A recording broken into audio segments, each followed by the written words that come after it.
창세기 4장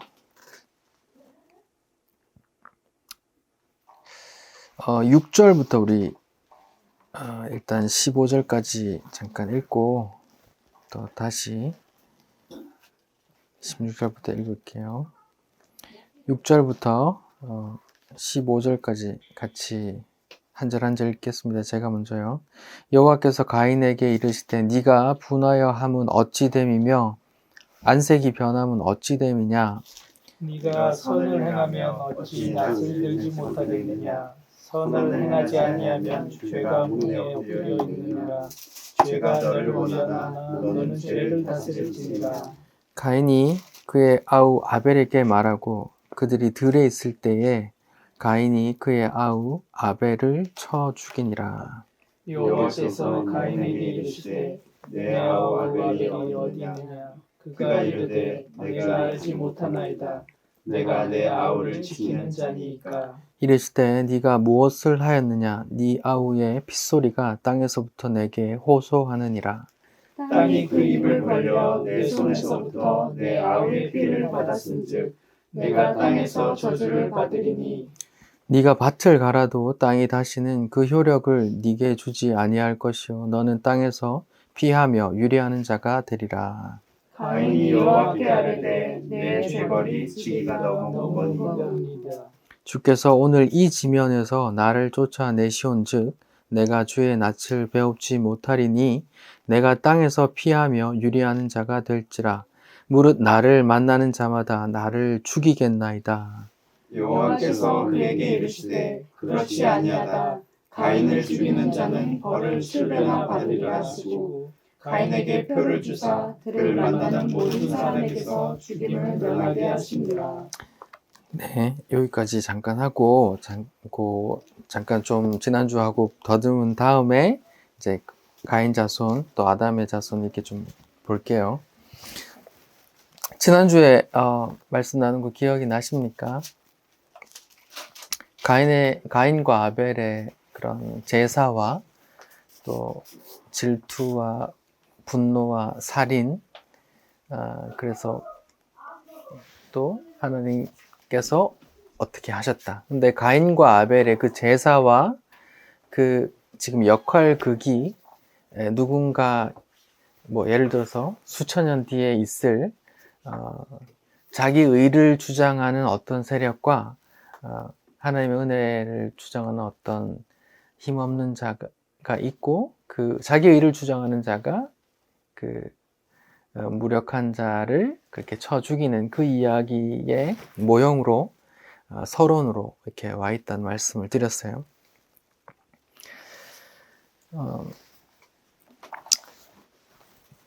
지금 창세기 4장부터는 가인과 아벨, 그러니까 아담과 하와의 자손의 이야기가 시작돼요.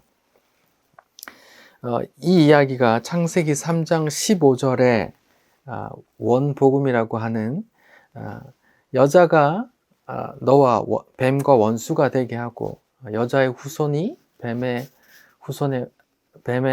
머리를 상하게 하고 뱀의 후손이 여자의 후손의 발꿈치를 상하게 할 것이다 라는 그 원복음을 이제 하나님께서 펼쳐 나가시는데 아담과 하와는 더 이상 언급되지 않아요. 선악과 사건 이후에 보시면은 창세기 5장에 보시면 아담이 몇 살까지 살았다고 나오죠? 5장 5절에 보면 930세를 살았어요. 그러니까 셋을 낳고 800년을 더 살았어요. 그러니까 800~900년 더 살았는데 아담과 하와의 이야기는 나오지 않아요. 그러니까 하나님의 이야기는 이제 하나님의 뜻을 말하고 싶은 거지 아담의 삶에 관심이 없어요. 800~900년 살았어요. 1000년 가까이 살았는데 언급이 없어요. 그거는 하나님의 이야기를 하고 싶었기 때문이에요. 근데 안타깝게도 하나님의 이야기 그 뜻은 창세기 3장 15절에 나오는데 근데 그 3장 15절에는 두 세력이 나와요. 근데 서로 원수지간의 이야기가 나와요. 근데 그 이야기를 하고 싶은데 안타깝게도 누구의 아들로 이야기를 전개해요? 아담과 하와의 아들들로 그 이야기를 전개해요. 자, 봅시다. 이 성경이 인간의 입장에서 쓰여진 게 아니라 하나님의 입장에서 쓰여졌다는 걸 말해 볼게요. 자, 우리가 다 인간인데, 우리가 다 부모이고 인간인데, 아담과 하와가 지금 부모잖아요. 부모의 마음이 어때요? 자기 아들, 예를 들어서 둘이 있어요. 그러면 부모의 마음이 뭐예요? 이 둘 다 하나님의 자녀로 잘 커서 이렇게 하나님께 잘 쓰임 받고 하나님께 복 받기를 원하는 게 부모의 마음이잖아요. 근데 하나님은 그 아담의 그 부모의 소원을 들어주세요, 안 들어주세요? 들어줘요. 하나님은 아담의 소원을 이루어가는 게 아니라 하나님은 자기 소원을 이루어가시거든요. 그 뜻이 창세기 3장 15절에 언급되어 있는데, 뱀의 후손과 여자의 후손 이렇게 갈릴 거야. 그 갈려서 서로 원수지는 이야기를 내가 이제 펼쳐 나갈 거야 라고 했는데, 안타깝게도 그 아담과 하와의 자녀의 이야기로 바로 나오는 거예요. 내가 뱀아, 내가 너로 여자와 원수가 되게 하고, 이렇게 원수 관계가 나와요. 그 이야기를 이제 풀어나가는데 아담과 하와의 그 두 아들로 인해서 그 풀어나간대요. 근데 아담과 하와의 그 두 아들은, 가인과 아벨은, 그럼 결론적으로 읽기 전에도 벌써 원수 시간이 되겠구나라는 게 추측이 되잖아요. 근데 실제로 원수 지는 이야기가 나와요. 아담과 하와의 아들 가인과 아벨이 서로 원수 지는 이야기가 나와요. 가인이 아벨을 죽여요. 서로 죽이는 것만큼 원수가 어디 있어요? 선악과 사건으로 하나님과 인간이 한편이었고 뱀이 이렇게 있었는데, 하나님께서 아끼시는 그 인간을 뱀이 이렇게 꼬셔서 이렇게 자기 편으로 갖고 갔거든요. 그래서 하나님께서 너희 둘이 원수 만들 거야 라고 말하는 건 다시 그 자기 자녀를 내가 내 편으로 당겨올 거야, 이런 말이거든요. 그래서 지금 제가 하고 싶은 말은, 성경은 아담의 소원이 이루어지는 것으로, 인간의 관점으로 쓰여진 게 아니다. 세상에 어느 부모가 두 아들이 있는데 서로 원수져서 하나는 죽고 하나는 또 집을 나가고 그렇게 되는 걸 누가 원하겠어요? 그런 거 이루어지는 이야기가 아니라 하나님은 자기 뜻을 이렇게 성경에 펼쳐 나가신다. 이 인류 역사로 수천 년 뒤에 나올 그 뱀의 후손과 자기 자손의 그 싸움에서 자기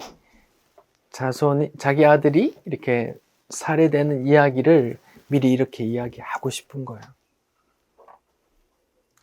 다르죠? 아담과 하와 그 부모의 입장과 전혀 다르잖아요. 어느 부모가 그렇게 원하겠어요? 아니라니까요. 네. 인간의 관점이 아니에요. 아담이 900년 넘게 살았다잖아요. 이제 더 이상 언급 없어요. 선악과 따먹는 그 얘기 말고는 언급이 없다니까요.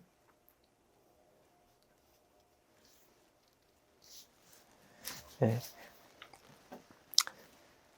성경은 하나님의 뜻이 기록된 이야기다. 하나님은 이 역사 가운데서 자기 뜻을 펼쳐 가신다. 자기 뜻을 이루어 가신다. 이런 이야기예요. 창세기 3장 15절로부터 비롯된 그 하나님의 뜻이 아담과 하와의 그 두 아들에서 서로 원수지간이 될 것이고, 하나는 뱀의 자손의 표본이 될 것이고, 하나는 여인의 후손의 표본이 될 것이다. 이렇게 예상되고, 그 예상대로 뱀의 후손이, 가인이 아벨을 쳐 죽이는 그런 원수지간의 이야기가 나오는 거예요.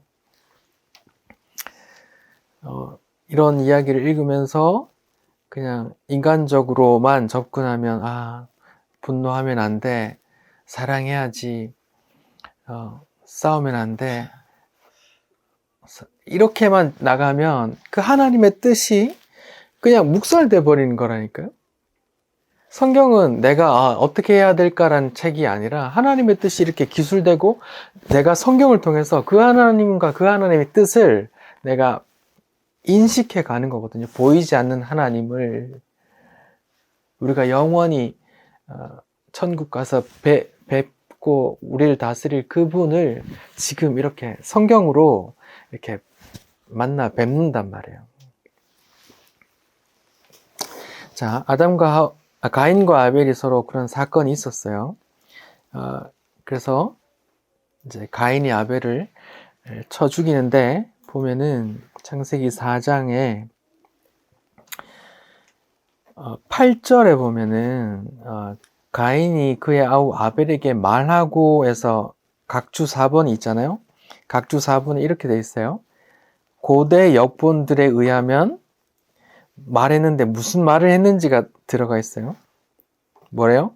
우리가 들러 나가자 했어요. 가인이 아벨한테 그 말을 하고 데리고 나가서 거기서 죽였어요. 그러면 이것은 가인이 고의로 살해한 거예요? 아니면 우연히 살해한 거예요? 고의. 네, 고의로 살해했음을 이렇게 말해주는 거예요. 야, 아담 너 따라와. 저기 들러 가자. 이렇게 말했단 말이에요.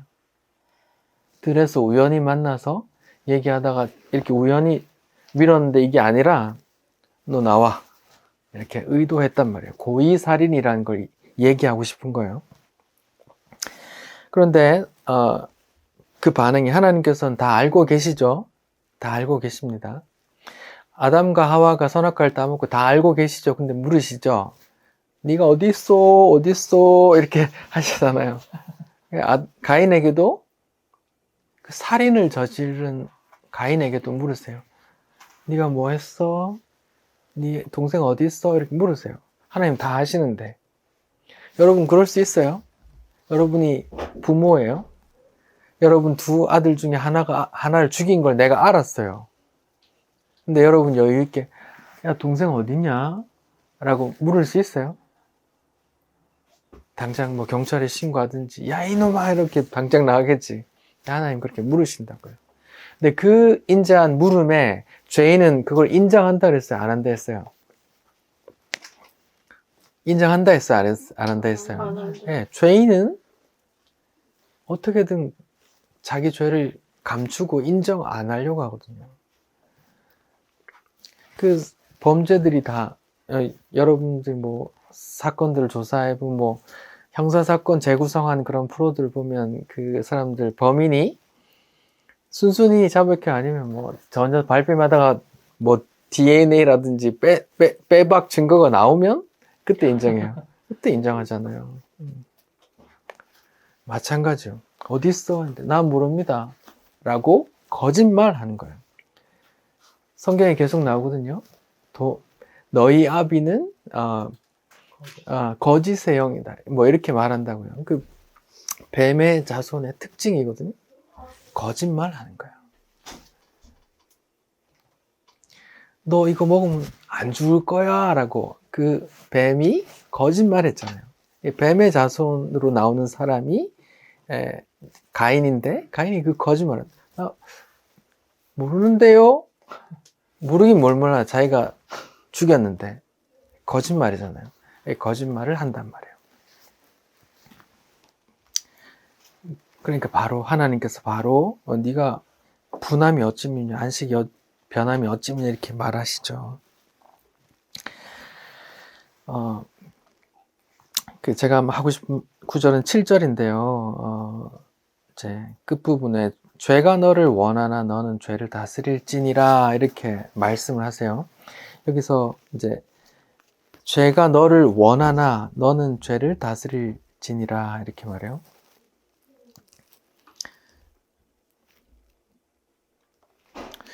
제가 너를 원하나 여기에서는 그 다른 부분에서는 제가 네 앞에 엎드리나 이렇게 돼 있거든요. 베드로전서 5장 8절에 죄가 어떻게 있대요? 죄가 우는 사자처럼 이렇게 예, 찾고 있다고 하잖아요. 그래서 뭐 지금은 원하나라고 번역했는데 그 전에 번역에서는 제가 네 앞에 엎드릴 것이나 이렇게 돼 있어요. 그 엎드린다는 말이 죄가 아이고 형님 하고 엎드리는 게 아니라 사자가 이렇게 맹수를 먹을 것을 향해 이렇게 뛰기 전에 그 엎드림이거든요. 그러면 지금 그러면 죄가 내 앞에 엎드려 있다는 건 내가 위기예요, 아니 위기예요? 위기란 말이거든요. 죄가 네 앞에 엎드릴 거야. 죄가 너를 원해. 사자가 사자가 사슴을 사냥하듯이 너를 지금 원하려고 했어. 그런데 너는 죄를 다스릴 거야. 뱀의 자손, 우리 모두 다 그런 상황이 있단 말이에요. 지금 우리의 모든 사람의 삶은 죄가 우리 앞에 엎드려 있어요. 그냥 아이고 형님 하면서 엎드리는 게 아니라 사자가 삼켜 먹으려고 엎드리듯이 그런 상황이 있다니까요. 근데 넌 죄를 다스리래요. 그것도 좀 반어법이거든요. 예수님께서 반어법을 쓰세요. 어떻게 반어법을 쓰세요? 죄가 있어? 눈 뽑아야 돼. 눈 뽑아. 이 눈 들고 지옥 가는 것보다 눈 빼고 천국 가는 게 나아. 이게 100% 맞는 말씀인데 근데 아무도 순종하는 사람 없잖아요. 목사님 중에 누가 이렇게 말씀에 순종하는 목사님 눈 뽑았다고 얘기 없잖아요. 반어법이거든요. 너 눈 뽑아도 안 돼 이런 말이거든요. 너 손 잘라도 안 돼 이런 말이거든요. 네 죄를 다스려야 돼. 한번 다스려 봐 이런 의미거든요. 그럼 죄를 다스릴 수 있단 말이에요, 없단 말이에요? 없단 말이거든요. 이렇게 죄가 너를 원하나 요 단어가 창세기 3장 16절에도 있거든요. 여자에게 이제 임신하는 고통을 말하면서 너는 남편을 원하고 이렇게 곧 같은 단어거든요. 그러면 여자가 남자를 뭐 어떻게 한단 말이에요? 삼키려고 이렇게 한단 말이에요. 조정하려고 한단 말이거든요. 그러니까 뱀의 유혹을 받고 어떻게 했어요? 아담이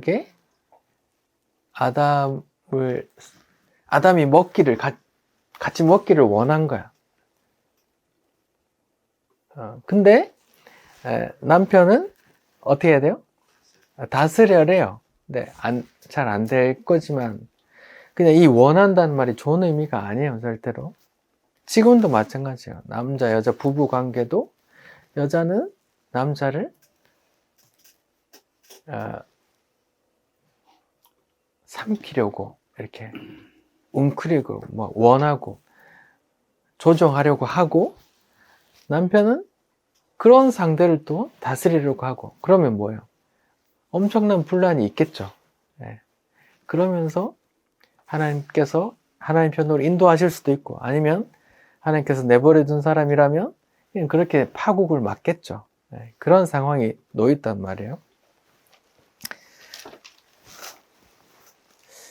예, 그런 게 성경에 쓰여 있어요. 그러니까 부인분들은 남편을 너무 조정하려고 하지 마시고 남편도 여인들을 주님이 교회를 돌보듯이 잘 의의 길로 바른 길로 선악과 먹자고 할 때도 바른 길로 인도하셔야 돼.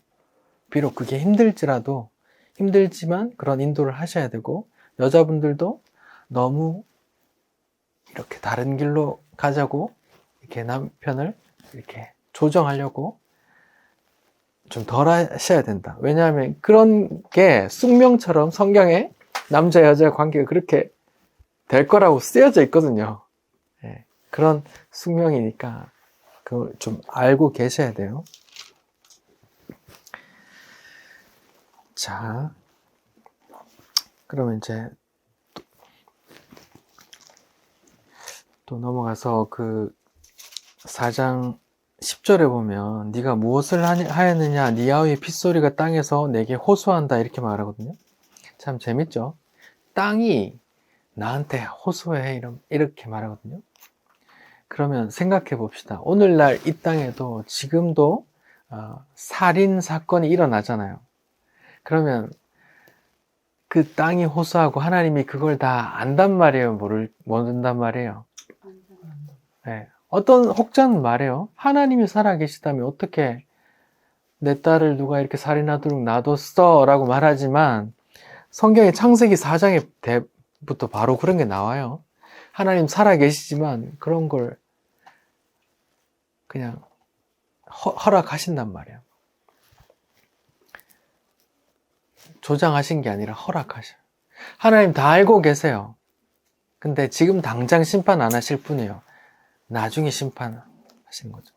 그러니까 땅이 안 돼요. 땅이 하나님께 호소한대요. 그럼 이 세상의 모든 불의를 하나님이 안다 모른다. 예, 아신다는 것만 기억하셔요. 예. 땅이 호소하고 지저귀는 새들도 하늘도 빛도 그렇게 다 하나님께 호소하는 줄 아세요. 예. 그러면 무섭죠. 우리가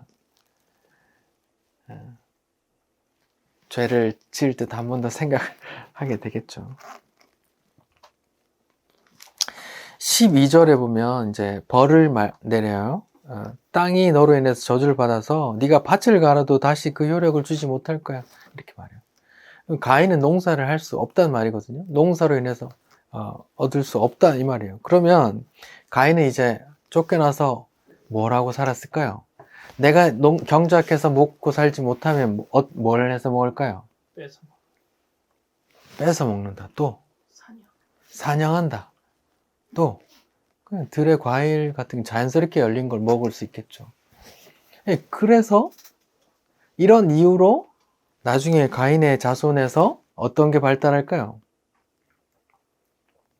사냥해야 돼. 뭔가를 뺏어 먹어야 돼. 예, 그런 게 발달한다고.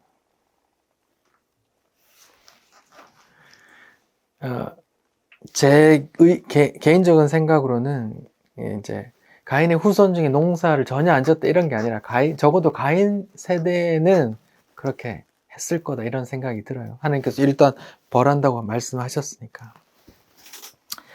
그리고 네가 유리하는 자가 될 거야, 방황하는 자가 될 거야 이렇게 말해서 두 가지 저주를 내렸거든요. 땅의 소산 네가 경작해도 먹을 수 없을 거야. 이제 너는 이제 유리하는 자가 떠돌아다닐 거야 이렇게 말했는데 가인이 13절에 이렇게 말해요. 하나님 제 벌이 너무 무겁습니다. 벌이 너무 무거워요 이렇게 말해요. 여러분 어떻게 생각하세요? 내 벌이 너무 무겁습니다. 내가 하나님께 쫓겨나서 이렇게 유리하다가 내가 누구한테 맞아 죽으면 안 되잖아요 이렇게 말해요. 나는 남을 죽였는데 남은 날 죽이면 안 돼. 사람을 여러 죽인 살인범이 감옥 가서 뭘 해요? 교도관이 또 교도소 수감 이 생활이 인권을 침해한다고 민원을 넣어요. 자기는 누군가의 생명을 몇 명이나 뺏어갔으면서 내 인권이 지금 침해되니까 좀 정정해라고 민원을 제기한다고요. 그게 죄인의 마음이거든요. 제 가까운 지인이 교통사고로 이렇게 보행자를 치고 이렇게 모르고 지나가서 이렇게 사망한 사건이 있었어요. 그래서 그분은 바로 구속돼 버렸고, 그래서 제가 할 수 없이 도와야 되는 입장에서 좀 일을 한 적이 있는데요. 제가 그분을 도우면서 정말 허무하다는 생각을 한 게 있는데, 그때 이제 면회를 가서 이제 그분이 원하시는 걸 듣고 이제 제가 일을 해야 되니까 그분이 누군가를 죽였어요. 비록 모르고 했지만 죽였어요. 세 아이의 엄마예요. 한 가정의 한 남편의 배우자예요. 그리고 유능한 간호사란 말이에요. 자기가 그 사람을 죽였잖아요. 세 아이의 엄마라니까. 근데 그분은 그런 죄책감 저는 느끼지 못했고, 그냥 한다는 불평이 뭐예요? 이 새끼들 말이야, 합의금 많이, 내 돈 1,000만 더 내야 된다고 지금 이렇게 불평을 하더라고요. 그 얘기 듣는데 정말 돕고 싶지 않았어요. 자기는 사람을 죽여놓고선 새 아이의 엄마를 그냥 그런 무거운 죄책감을 모르고 자기 돈 1,000만 원 더 달라고 한다고 이 새끼 저 새끼 막 그렇게 불평을 하더라고요. 정말 허무했어요. 정말 관두고 싶더라고요. 이게 죄인의 마음이죠. 나라도 그랬겠죠. 사람 마음 다 똑같으니까. 죄인의 마음이라니까요. 나는 남을 죽였는데 남은 나 죽이면 안 되잖아요. 어떻게 좀 대책을 세우라 그래요. 그래서 하나님께서 대책을 줘요. 뭐라고요? 15절에 여호와께서 그에게 이르시되 그렇지 아니하다. 가인을 죽인 자는 벌을 7배나 더하리라 하시고 가인에게 뭘 줘요? 표를 줘요. 그를 만나는 모든 사람에게 죽임을 면하게 하시니라. 이렇게 나와요. 이 표가 무엇이냐에 대해서 말들이 많아요. 학자들도 많고, 그냥 근데 다 말에 불과한 거예요. 그래서 성경에 안 나와요. 그래서 이 표가 어떤 거다. 뭐 혹자는 말해요. 혹자는 뭐 문신일 거다. 혹자는 이렇게 뭐 귀골이나 이렇게 몸에 이런 걸 거다. 혹자는 할례같이 몸에 상처를 내는 걸 거다. 뭐 말이 많아요. 근데 알 수 없죠. 근데 그냥 표라고만 나와요. 이 표라고 사용된 이 오트란 단어는 할례로 하나님이 너의 영원한 징표가 되게 하라 할 때 그때도 사용됐고, 안식일을 영원히 지켜 뭐 영원한 규례가 되게 하라, 징표가 되게 하라 이렇게도 쓰였고, 뭐 그렇게 쓰인 단어에 무조건 다른 사람이 일단 알 수 있는 그 표예요. 근데 이 표를 하나님께서 왜 주셨나? 이제 학자들은 대부분 공통적으로 이렇게 말해요. 하나님께서 죄인마저 보호하신 그 자비하심을 드러낸 것이다. 어떻게 생각하세요? 그럴듯하죠. 또 어떤 학자는 이렇게 말해요. 만약에 그렇게 지 힘으로 누군가 이렇게 가인을 죽여서 복수를 하게 만들면 어떻게 돼요? 복수를 부르고 복수가 그 자손 대대로 계속 죽일 거다. 이런 걸 예방하시는 차원일 거다. 이렇게 또 말을 하더라고요. 근데 저는 개인적으로는 그렇게 안 보고, 이 표는 제가 생각하는 이 표는 이런 의미예요. 나는 살인자입니다 라는 표예요. 그리고 얘는 내가 심판할 거야 라는 표예요. 하나님께서 죄인마저, 살인자마저 보호하신다 이런 의미가 아니라, 얘는 여자의 후손을 살인한 살인자야. 얘는 내가 심판할 거야. 너희들 손대지 마. 이런 표라고 생각해요. 왜요? 이 가인은 하나님께로부터 심판받을 뱀의 자손의 표상으로 나와 있거든요. 하나님께서 얘를 이렇게 품어준다. 이런 거는 지금 창세기 3장 15절에 그 심판받을 뱀의 후손의 로 보면 좀 안 맞잖아요. 물론 하나님께서 죄인까지 보호하시는 그렇게 비춰지지만 하나님의 뜻에 비춰보면 제가 생각하기로는 이 표는 얘는 하나님의 여인의 자손을 살해한 살인자야. 내가 심판할 거야. 너희는 손대지 마. 이런 표예요. 제가 생각하기에는. 이 표가 요한계시록에 연결된 그 표라고 저는 생각해요. 한번 찾아봅시다. 요한계시록 13장이요.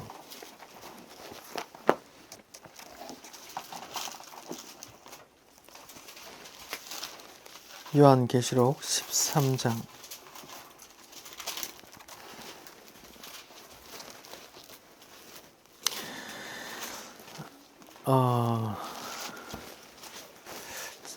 요한계시록 13장 쭉 보면 이제 바다에서 나오는 두 짐승이 나와요. 말하자면 다 사단의 그런 세력들을 말하는 거예요.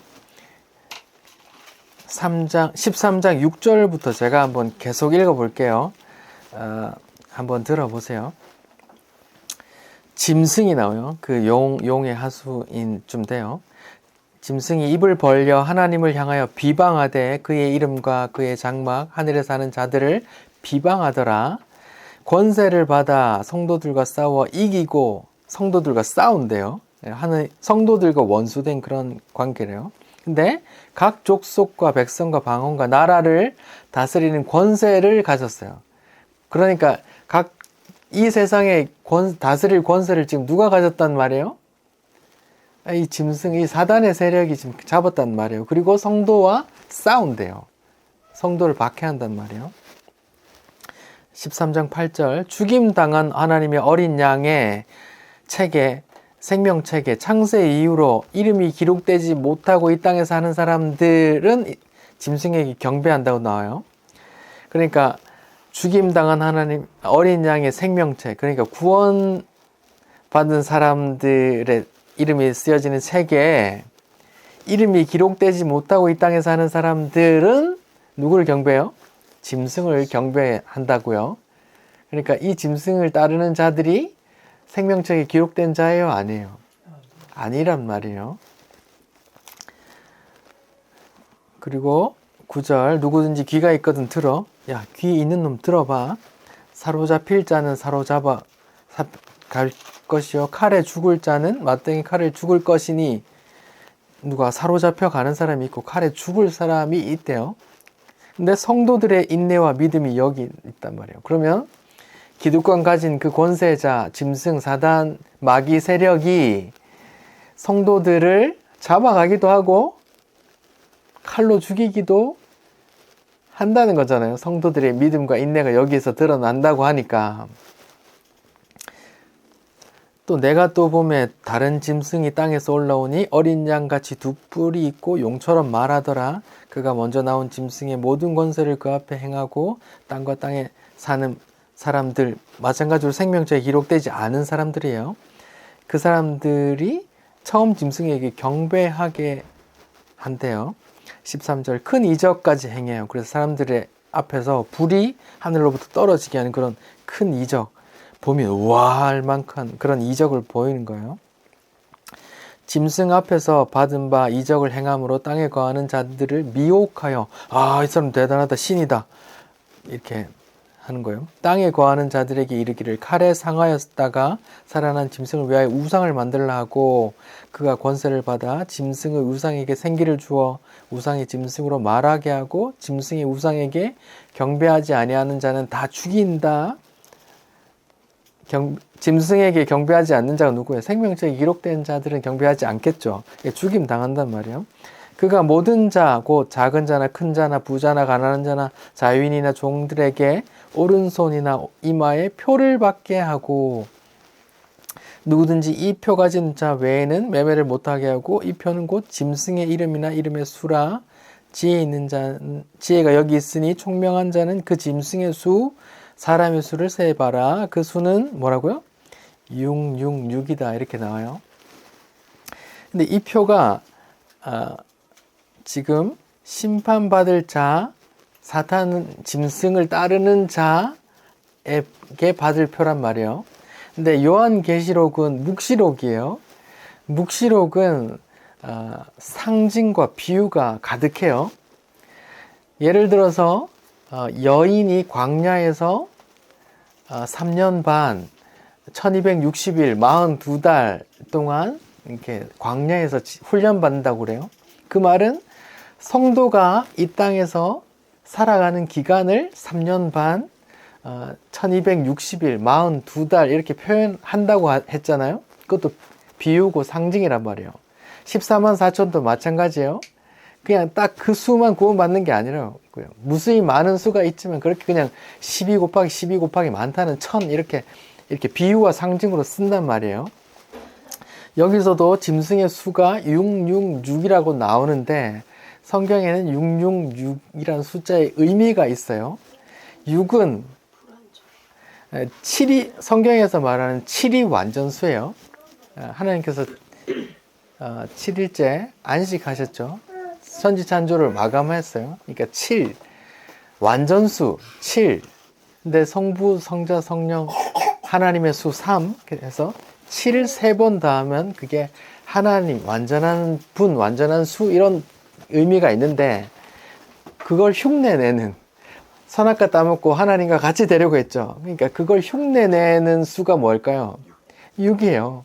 6이고 하나님의 수, 성부, 성자, 성령, 뭐 바다에서 나오는 짐승, 용, 뭐 뱀 이렇게 해서 그 흉내내는 세력이 6 3번에서 666이란 말이에요.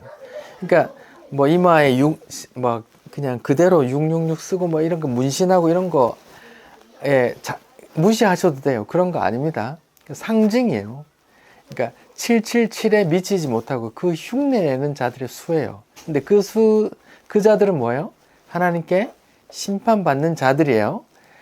하나님의 생명책에 기록되지 못한 자들이에요. 사단을 따르고 그 짐승, 그 권세자들을 따르는 자들을 그냥 이마와 오른손에 표받았다 이렇게 말하는 거예요. 그러니까 그 666 뭐 이런 거에서 자유하시면 돼요. 그건 그냥 상징일 뿐입니다. 14만 4천, 1260 이런 것과 같아요. 그러니까 그들이 받는 수, 이 수는 뭐예요? 하나님께서 자비를 베푸는 수예요? 아니면 이 인간들 내가 다 심판할 거야 라는 표예요? 네, 심판할 거라는 표란 말이에요. 이 창세기 4장에서 받은 가인이 받은 표도 지금 요한계시록에 나오는 이 표와 마찬가지예요. 얘는 내 자녀를 살인한 살인자야. 오직 심판은 내가 할 거야. 누가 건들지 마. 이런 표예요. 이런 심판의 표란 말입니다. 제가 보는 건 그래요. 자, 그러니까 여기까지 제가 가인과 아벨에서 성경 속에서 가인과 아벨 사건에서 좀 이렇게 좀 곤란한 풀기 어려운 난제들을 좀 설명해 드렸어요. 자, 이제 가인의 자손과 아담의 자손을 좀 볼 거예요.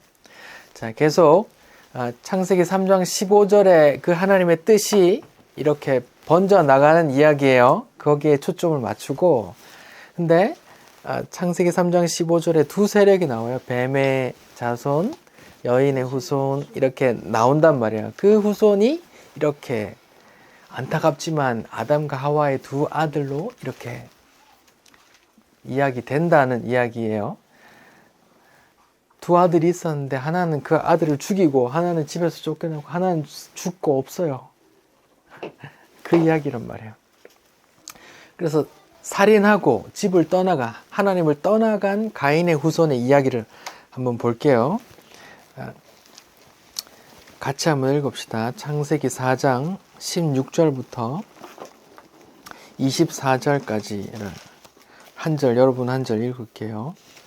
창세기 4장 16절부터 저부터 읽을게요. 가인이 여호와 앞을 떠나 에덴 동쪽 놋 땅에 거주하더니 아내와 동침하에 그가 임신하여 에녹을 낳은지라. 가인이 성을 쌓고 그의 아들의 이름으로 성을 이름하여 에녹이라 하니라. 에녹이 이랏을 낳고 이랏은 무후야엘을 낳고 무후야엘은 무두사엘을 낳고 무두사엘은 라멕을 낳았더라. 라멕이 두 아내를 맞이하였으니 하나의 이름은 아다요 하나의 이름은 실라였더라. 아다는 야벨을 낳았으니 그는 장막에 거주하며 가축 치는 자의 조상이 되었고 그의 아우의 이름은 유발이니 그는 수금과 둥소를 잡는 모든 자의 조상이 되었으며 실라는 두발 가인을 낳았으니 그는 구리와 쇠로 여러 가지 기구를 만드는 자요 두발 가인의 누이는 나아마였더라. 라멕이 아내들이 이르되 아다와 실라여 내 목소리를 들으라. 람에게 아내들이여 내 말을 들으라. 나의 상처로 말미암아 내가 사람을 죽였고 나의 상함으로 말미암아 소년을 죽였도다. 가인을 위하여는 벌이 7배일진데 라멕을 위하여는 벌이 77배로다 하였더라 이렇게 나와요. 여기 지금 가인의 후손, 말하자면 뱀의 후손이에요. 뱀의 후손이 어떻게 벗어났느냐 이렇게 나오는데 16절에 보면 놋 땅이라고 나오는데 거기 각주 5번에 보면 5번에 뭐라고 나와요? 유리함, 이렇게 떠돈다 이렇게 말하거든요. 하나님께서 가인에게 저주를 2가지 내렸는데 땅의 소산을 벗지 못할 거야. 그리고 땅이 유리하게 방황하게 될 거야. 이렇게 말씀을 하셨는데 그 벌마저 가인은 순종하지 않아요. 유리하다라는 지역명이 있어요. 그 지역명에 그냥 자기가 눌러 앉는 거예요. 누트 이렇게 유리하다 이런 뜻이거든요. 앞전에 너는 유리하는 자가 될 거야 그 단어예요. 근데 그 단어가 된 지역으로 가서 그냥 거기에 정착을 해요. 유리하고 싶지 않거든요. 거기 정착을 해요. 불순종이죠. 거기서 아내를 동침하여 이 아내는 누구냐? 아담과 하와의 딸들은 계속 안 나왔죠. 아들들만 이름 나왔잖아요. 딸들이 있단 말이야. 같이 결혼해서 갔단 말이에요. 아내와 동침하니 이름을 에녹을 낳고 에녹이 성을 쌓았는데 바로 에녹이라 하죠. 가인이 처음에 가서 놋이라는 땅에 정착해서 자녀를 낳고 했던 첫 번째 일이 뭐예요? 성을 쌓아요. 네, 성을 쌓아요. 성을 쌓았단 말이에요. 이게 영어로는 city, 그리고 문명 이러면 civilization이거든요. 이게 city, civilization, 뭐 도시, 문명, 성 다 같은 어원에서 나와요. 그러니까 문명이라는 것이 뱀의 자손에서 나와요? 아니면 하나님의 자손에서 나와요?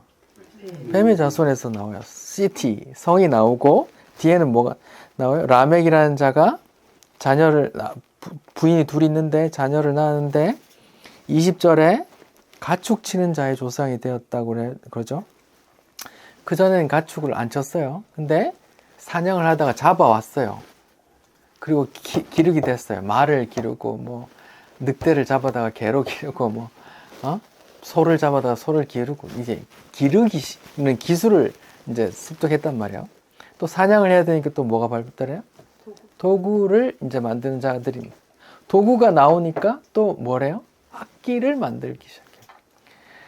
하나님을 떠났다고 이제 4장 16절에 나오죠. 하나님을 떠나서 한 일들이 뭐예요? 얘들이 하나님을 떠나서 스스로를 지켜야 되기 때문에 성을 쌓고 그 안에서 하나님 없는 그 허기를 채우기 위해 뭐 음악을 뭐 문명을 만들기도 하고 막 기구를 발전시키기도 하고 막 그런단 말이에요. 이 가인의 후손에만 이런 이야기가 있고 창세기 5장부터 나오는 하나님의 후손, 하나님의 여인의 후손의 계열에는 이런 이야기가 1도 없어요. 재밌죠? 그리고 22절에 보면 두발가인이라는 자가 구리와 쇠로 여러 가지 기구를 만드는 자예요. 이렇게 나오잖아요. 여러분 학교 다닐 때 이제 문명에 대해서 배워요. 도구의 역사에 배워요. 처음에는 뭐예요? 석기 시대가 나와요. 뭐 구석기, 신석기. 석기 시대가 나와요. 석기 시대로 몇만 년 흘렀대요. 그 다음에 뭐예요? 청동기로 또 몇천 년 흘렀대요. 또 몇천 년 후에 철기가 나왔대요. 우리가 배운 건 이거예요. 근데 그건 성경에서 말하는 바와 달라요. 바로 가인의 몇 대 후손에서 바로 청동기와 철을 만들어요. 다르죠? 여러분 가르치는 바와 학교에서 배우는 바와 다르다는 걸 인식하시고 또 자녀들에게도 이런 게 다르다는 걸 가르쳐야 돼요. 근데 여자의 이름이 처음으로 나오는데, 그 배우자 말고 자녀 중에 22절에 두발 가인의 누이가 뭐라고 나와요? 나아미, 나오미 뭐 다 같은 어원인데 기쁨, 즐거움, 예쁨, 아름다움 뭐 이런 의미가 있거든요. 여자가 즐거움을 줘요. 그럼 여자가 예쁘단 말이에요? 안 예쁘단 말이에요? 예쁘단 말이에요. 막 문명이 막 발달해. 기술도 막 발전해요. 근데 여자도 뭐예요? 예뻐요. 예쁜 여자들이 난단 말이에요. 이게 여기 창세기 6장에 보면 하나님의 자녀들, 창세기 5장부터 나오는 아담의 자손, 하나님의 자녀들, 하나님의 아들들이 사람의 딸들의 아름다움을 보고 막 이렇게 아내를 취한다 하잖아요. 이렇게 됐다는 그 말이거든요. 제가 노아 홍수 이야기할 때 하나님의 아들들이 뭐냐에 대해서 언급을 했었죠. 하나님의 아들, 이 천사일 거야. 아니야, 그 아담의 계열, 그 셋의 계열일 거야. 아니야, 어떤 권력자들일 거야. 이렇게 말을 했잖아요. 지금 이 창세기 4장의 그 족보를 보면 이야기가 나온다고. 오정은 하나님, 아담, 셋 이렇게 자수 쭉 나오고, 여인의 후손, 하나님의 자녀 말고 가인의 자손이 뱀의 후손의 역사가 또 나온단 말이에요. 창세기 6장에 하나님의 아들들이 사람의 딸들을 보고 뭐 이렇게 이런 이야기는 이런 걸로 배경을 한단 말이에요.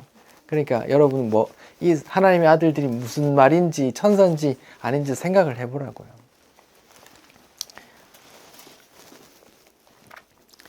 그러니까 뱀의 자손, 가인의 자손의 이야기가 나오고 창세기 5장에는 하나님, 아담, 셋, 뭐 에노스, 뭐 에녹 이렇게 쭉 나와요. 그런 이야기가 따로 나온단 말이에요. 이 역사가 창세기 3장 15절에 뱀의 후손과 여자의 후손이 나올 거야 라는 하나님의 뜻이 이렇게 이렇게 짜글라져 나간단 말이에요. 하나님의 뜻이 기술되고 있단 말이에요. 근데 가인의 자손만, 뱀의 자손에만 성을 쌓고 도구가 발달하고 악기가 나오고 막 이렇게 문명이 발달하고 예쁘고 막 이런 여자들이 생긴단 말이에요.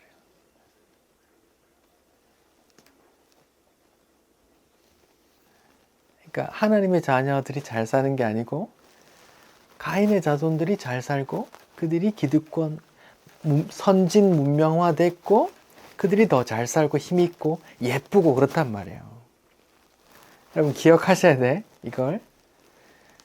그런데 오늘날 교회에서 이 가인의 후손의 것을 구하면서 자기는 하나님의 자손이라 그래요. 그러니까 성경에 뭔가 달라요. 그 다름을 자기가 들으면서 인식하는 사람이 있고 그냥 인식 못하고 그냥 계속 뭐 좋은 거 구하고 뭐 이렇게 하시는 분이 있어요. 귀에 있는 사람만 들으십시오. 여기에 라멕의 노래가 나오는데 라멕이 하는 말이 뭐예요? 내가 상처받았는데 내가 내한테 상처 준 놈을 내가 죽여버렸어. 이렇게 말한다. 근데 심지어 걔가 소년이야. 미성년자야. 나한테 덤비는 다 죽여버려 그냥. 가인의 후손의 이야기가 이런 이야기란 말이야. 비록 문명이 발달하고 예쁘고 화려하고 그렇지만 그들의 정신 속에는 뭐예요? 살인자의 정신이 나온단 말이야. 나한테 손대면 다 죽여버려 그냥. 이런. 오늘날 세상이 그렇잖아요. 자본주의라는 게 뭐예요? 남의 것, 내가 이윤이 됐다는 말은 뭐예요? 내가 돈 벌었다는 말은 뭐예요? 남이 손해를 봤다는 말이거든요. 전세 사기꾼 그 수천만 채 챙겼어요. 내가 큰 돈을 벌었다는 말은 누군가 피해가 갔단 말이거든요. 주식 했어요. 이렇게 막 올랐을 때 내가 팔고 나왔어. 그 다음에 주식이 쭉 떨어져. 그러면 나는 수익을 얻었는데 누군가는 손해를 봤단 말이거든요. 내가 살아야 되니까. 너 죽어도 상관없어. 뭐 죽든지 말든지. 나는 이렇게 땡겨왔단 말이에요. 그걸 세상에서 지혜라고 그래요. 이 가인의 정신, 라멕의 정신이 흐른단 말이에요. 자, 그럼 우리 아담의 계보를 좀 봅시다. 창세기 4장 25절, 26절은 하나님께서 아담 죽은 아벨 대신 이제 셋을 줬다는 이야기가 나오고, 창세기 5장에서 그 아담의 계보를 다시 얘기해요. 근데 아담의 계보를 하나님으로부터 시작해요. 제가 읽어볼게요. 5장 1절. 이것은 아담의 계보를 적은 책이라. 하나님이 사람을 자기 모양대로 창조하시되 남자와 여자 창조하시고 복을 주시고 사람이라 일컬었는데, 아담이 나오죠. 하나님 아담이에요. 130세에 자기 모양 자기 형상과 같이 아벨 대신 태어난 셋이 나와요. 셋을 낳은 후 800년을 지내며 자녀를 낳고 그는 930세를 살고 죽었더라. 이렇게 셋 에노스 쭉 나와요. 근데 여기 족보 5장 31절까지 보면 뭐 도구를 발전시켰다든지 성을 쌓았다든지 무슨 용감한 자라든지 가축을 만들게 됐다든지 뭐 이렇게 그런 내용이 있어요, 없어? 그냥 없어요. 그냥 이런 문명 없이 그냥 이렇게 자연 속에서 살았단 말이에요. 자, 21절 에녹 이야기를 좀 드릴 텐데요. 자, 창세기 4장과 5장에서 똑같은 후손, 똑같은 이름이 나와요. 뱀의 자손, 가인의 자손 중에도 에녹이 있죠. 근데 하나님의 자손 중에도 에녹이 나와요. 서로 비교하려고 일부러 굳이 똑같은 이름을 넣어요. 라멕도 똑같은 이름을 넣어요. 라멕의 아들이 노아고. 자, 에녹을 읽어볼게요. 21절입니다. 창세기 5장 21절. 에녹이라는 사람이 나와요. 에녹은 65세에 무두셀라를 낳고, 무두셀라를 낳은 후 300년을 하나님과 동행하며 자녀들을 낳고 그는 365세에 까지 살았더라. 에녹이 하나님과 동행하더니 하나님이 그를 데려가심으로 세상에 있지 아니하였다. 이렇게 나와요. 아담부터 계속 에녹에게 오기 전까지는 그냥 누구 낳고 몇 살까지 살아 죽었다, 누구 낳고 몇 살에 죽었다, 누구 낳고 몇 살에 죽었다라는 얘기만 나오는데, 에녹에서 뭐가 나와요? 하나님과 동행했다는 얘기가 나와요. 특별해요. 근데 가인의 자손 중에 에녹이 나오는데, 가인이 에녹을 낳고 성을 쌓죠. 자기가 스스로를 지켜요. 근데 하나님의 자손 중에 에녹이랑 똑같은 이름의 사람은 뭐예요? 성 쌓는 게 아니라, 스스로를 지키는 게 아니라 뭐예요? 하나님과 동행했다는 얘기가 나와요. 근데 아담의 후손 역사에서 하나님과 동행했다는 말이 에녹에서 처음 나오고 에녹에만 나와요. 이게 특별해요. 왜 특별할까요?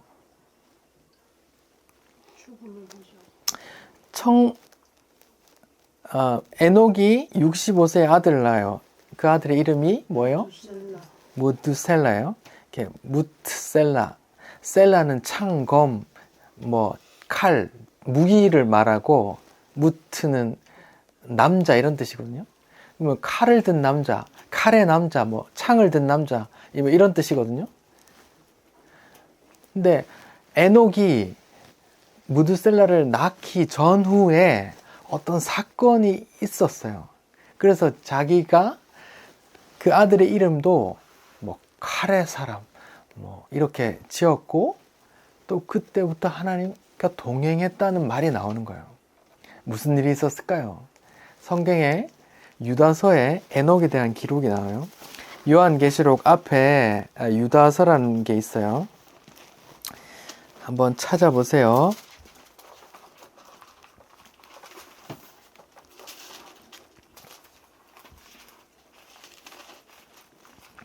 유다서 14절. 유다서는 한 장밖에 없어요. 14절부터 제가 읽어볼게요. 아담의 7대 손, 창세기 5장에 보면 이렇게 7번째요. 에녹이 사람들에 대하여 예언했다 그래요.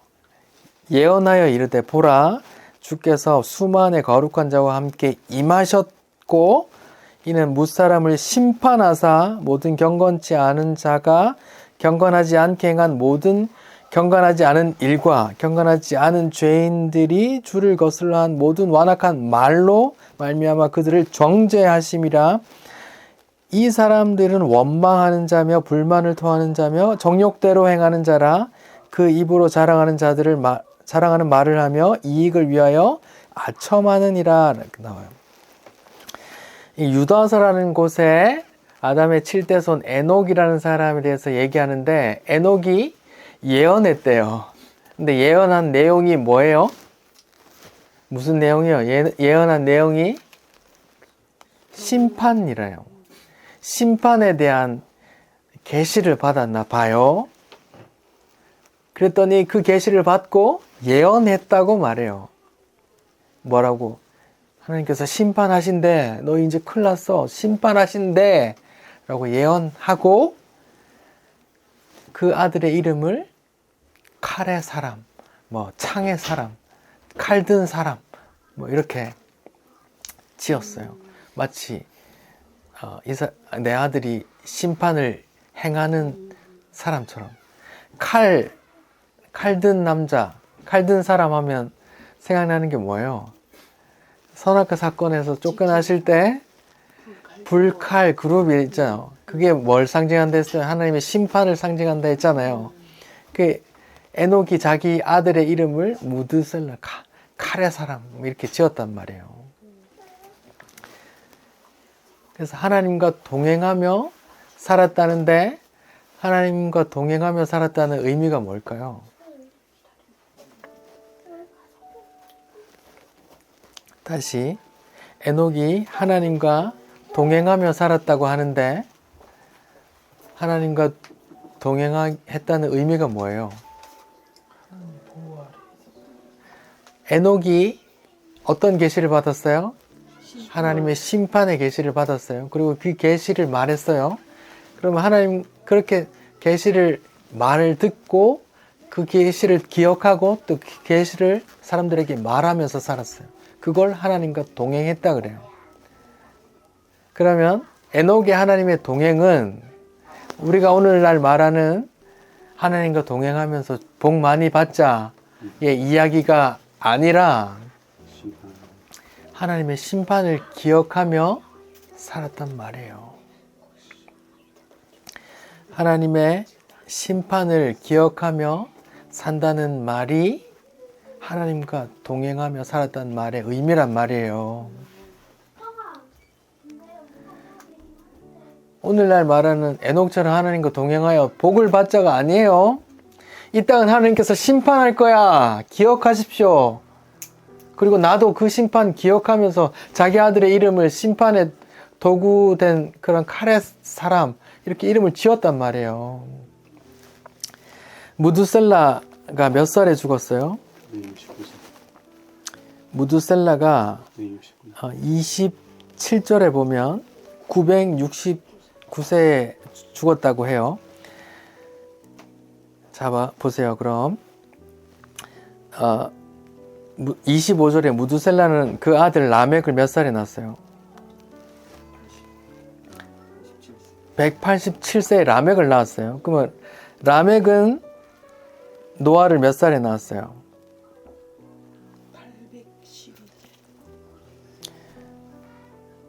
28절에 라멕은 노아를 몇 살에 낳았어요? 812세. 아니 28절. 182세. 다들 글자를 잘 못 읽으시네. 예. 그러니까 무두셀라가 무두셀라라는 에녹이 이제 예언한 그 무두셀라가 아들 낳았는데 187세에 낳았고 그 라멕이 노아를 182세에 낳았어요. 그 두 개 더하면 몇 살이에요? 그 노아가 태어났을 때 무드셀라는 몇 살이에요, 그럼? 그 둘을 합치면 되잖아요. 369세였어요. 360, 네. 그러니까 무드셀라 369살에 노아가 태어났단 말이에요. 네, 네. 지금 제가 노아 홍수 심판의 이야기를 하는 거예요. 창세기 7장 보세요. 창세기 7장 6절에 보면 노아가 몇 살 때 시작돼요? 그럼 600세예요. 아까 369세잖아요.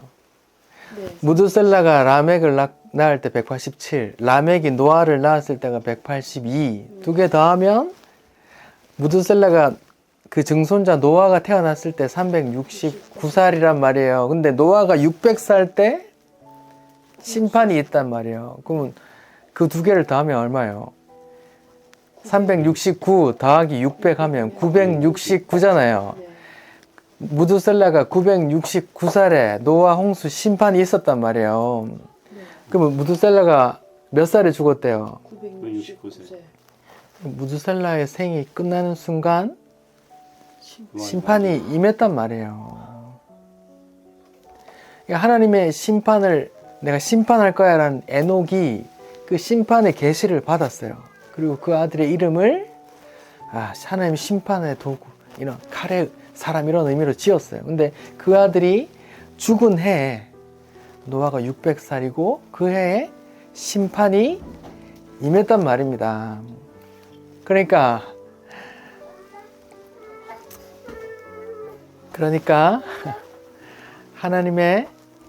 하나님께서 에녹에게 했던 그 계시가 반드시 이루어졌단 말이에요. 안 이루어졌단 말이에요. 노아 때 이루어졌단 말이에요. 노아 때. 그 아들, 에녹의 아들이 죽었을 때, 그 나이 때 하나님의 심판이 임했단 말입니다. 그러면 에녹이라는 사람이 하나님과 동행했다는 말 다 좋게 생각하잖아요.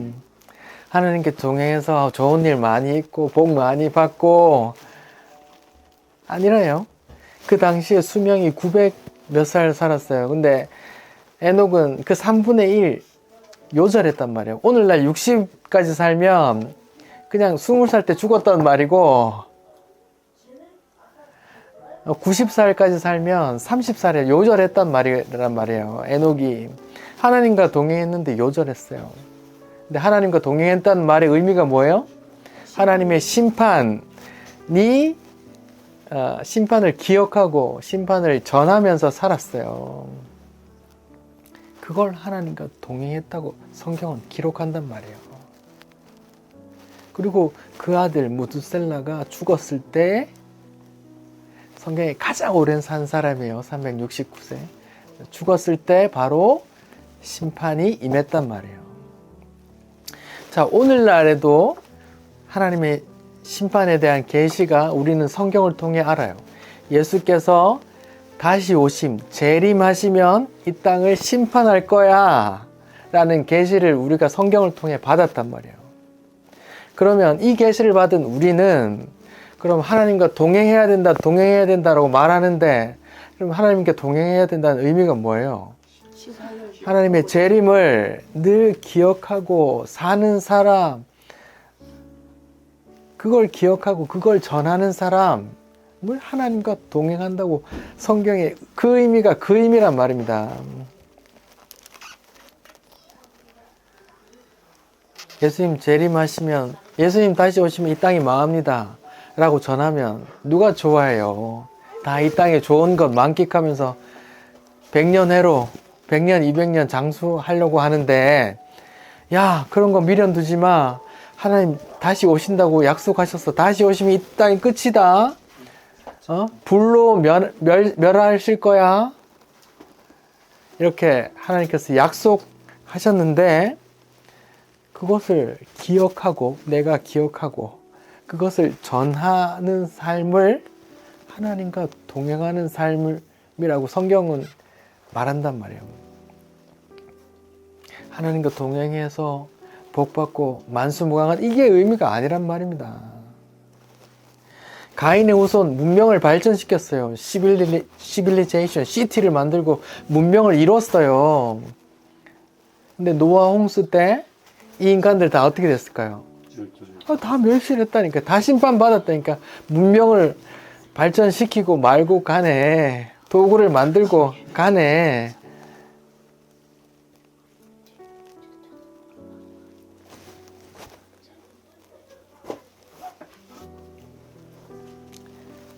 이 화려한 문명을 이뤘지만 노아 홍수 심판에서 이 사람들은 그냥 다 사라졌어요. 왜요? 노아와 그 가족 8사람, 무두셀라도 그 해에 죽었고, 그 노아의 아버지 라멕은 5년 전에 죽었더라고요. 보니까 가족 다 죽었어. 위에 때는 노아와 그 가족만 살았던 거예요. 그 배우자만, 8명만 구원받았어요. 가인의 자손이 쑥 나오지만 도구의 조상, 가축의 조상 뭐 이런 게 나오지만 그때 다 멸절했어요. 근데 또 노아의 아들들로 인해서 또 뱀의 자손이 나오죠. 그 덮으심의 은혜를 모르는 함과 가나안의 그 자손들에 의해서 무슨 탑이 세워져요? 바벨탑이 세워져요. 가인의 후손이 하던 짓, 그 성을 쌓는 일 똑같이 한단 말이에요. 계속 반복되겠죠. 그 뱀의 후손의, 가인의 후손의 이야기와 하나님의 자손의 이야기가 성경에서 이렇게 갈라져서 나오고, 오늘날도 누군가는 그 가인의 후손일 테고, 누군가는 하나님과 아담과 셋, 에노스 이렇게 갈라져 나온 그 하나님의 자녀에 속한 자가 될 거란 말입니다.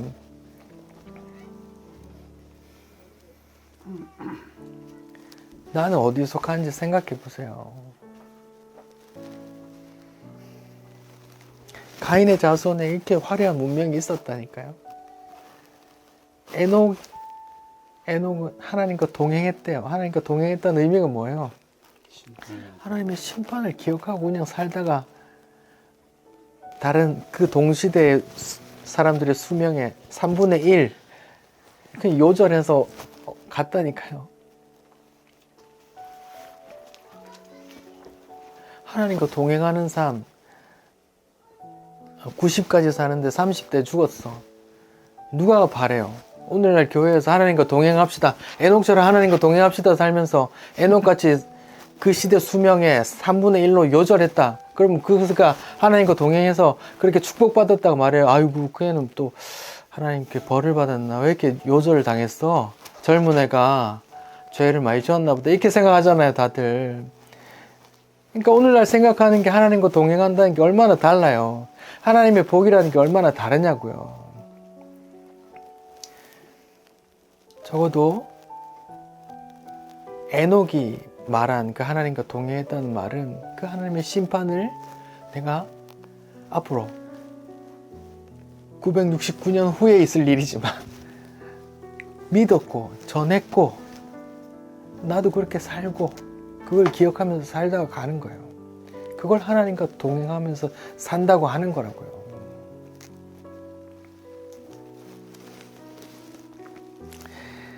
다들 하나님과 동행하시길 바랍니다. 기도합시다. 주님 감사합니다.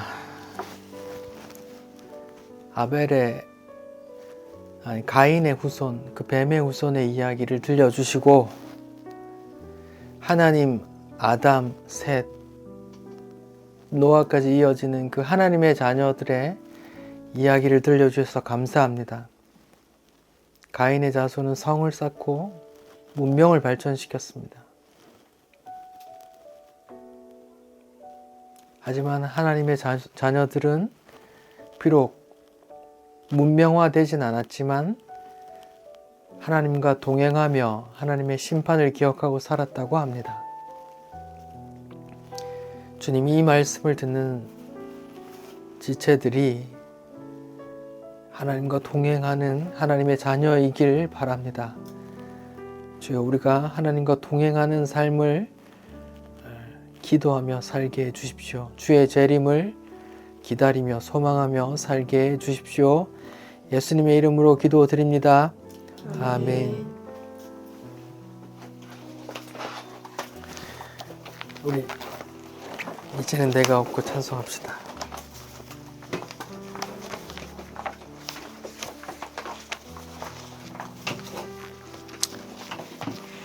이제는 내가 없고